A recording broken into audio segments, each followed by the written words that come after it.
How to export ChatGPT chat history. If you want to export the chat history for ChatGPT, all you have to do is make sure to launch the ChatGPT app and go to a certain chat that you might want to, let's say, export.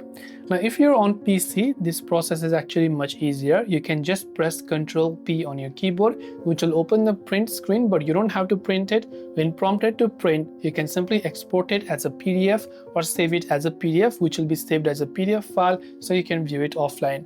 On mobile phone, we have limited options, but we can simply open this and tap the three dots from here, and we can still tap on the share button that you can see.